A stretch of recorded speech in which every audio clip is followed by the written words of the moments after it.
तुम्ही कधी चहा पिताना त्या चहावाल्याकडे पाहिले का? तो माणूस फक्त चहा विकतोय की एखादं स्वप्न उकळतोय? आज मी तुम्हाला अशीच एक कथा सांगणार आहे, एक गरीब चहावाल्याची, जो पुढे जाऊन 100 हॉटेलचा मालक झाला. ही कथा आहे संघर्षाची, ही कथा आहे विश्वासाची आणि सर्वात महत्त्वाचं, ही कथा आहे तुमच्यासाठी. रमेश एक छोट्याशा गावात जन्मलेला साधारण मुलगा. वडील आजारी, आई घरकाम करून घर चालवणारी. शाळेची फी भरणं कठीण झालं आणि रमेशचं शिक्षण अर्धवट थांबलं.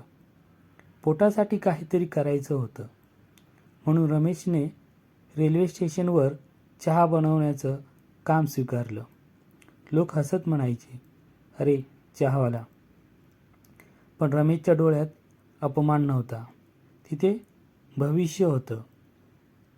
चहा नाही, स्वप्न उकळत होता. रमेश रोज सकाळी 5 वाजता उठायचा.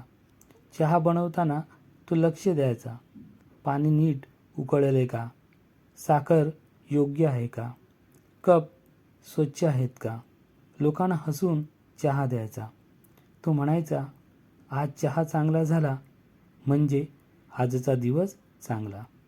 तो चहा विकत नव्हता, तो विश्वास विकत होता. एक दिवस एक मोठा हॉटेल मालक रमेशचा चहा प्यायला तो थांबला. दुसरा घोट घेतला आणि म्हणाला, मुला, चहात चव आहे, पण त्याहून जास्त तुझ्यात दम आहे.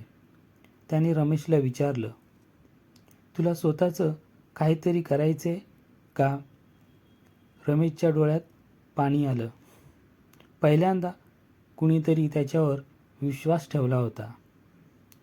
त्या माणसाच्या मदतीने रमेशने छोटासा टी स्टॉल सुरू केला. नाव ठेवलं रमेश टी सेंटर. तो नियम पाळायचा, स्वच्छता, प्रामाणिकपणा, ग्राहकाला आदर. लोक येऊ लागले. चहाबरोबर विश्वासही वाढत गेला. एक स्टॉलनंतर दुसरा, मग छोटंसं हॉटेल. रमेश स्वतः भांडी घासायचा, स्वयंपाकघर तपासायचा. तो म्हणायचा, मालक आहे म्हणून काम सोडायचं नाही.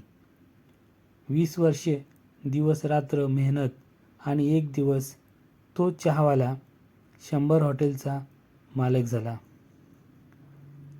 आज रमेश हजारो लोकांना नोकरी देतो, पण आजही तो प्रत्येक नवीन हॉटेलच्या उद्घाटनाला स्वतः चहा बनवतो आणि म्हणतो, मी माझ्या सुरुवातीला विसरू शकत नाही.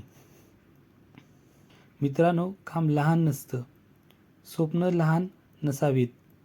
आज तुम्ही कुठे आहात हे महत्त्वाचं नाही, उद्या कुठे पोचणार आहात हे ठरवा. जर ही कथा तुमच्या मनाला भिडली असेल तर लाईक करा, कमेंटमध्ये मी पण करू शकतो लिहा. चॅनल सबस्क्राईब करा.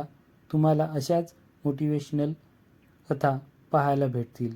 आणि जर तुम्हाला माहीत असेल तर तो 100 हॉटेलचा मालक कोण, जो की कर्नाटकचा रहिवासी होता, ते तुम्ही कमेंटमध्ये सांगू शकता. किंवा तुम्हाला माहीत असलेल्या मराठी सक्सेसफुल बिझनेसमॅनची स्टोरी तुम्ही मला कळवू शकता.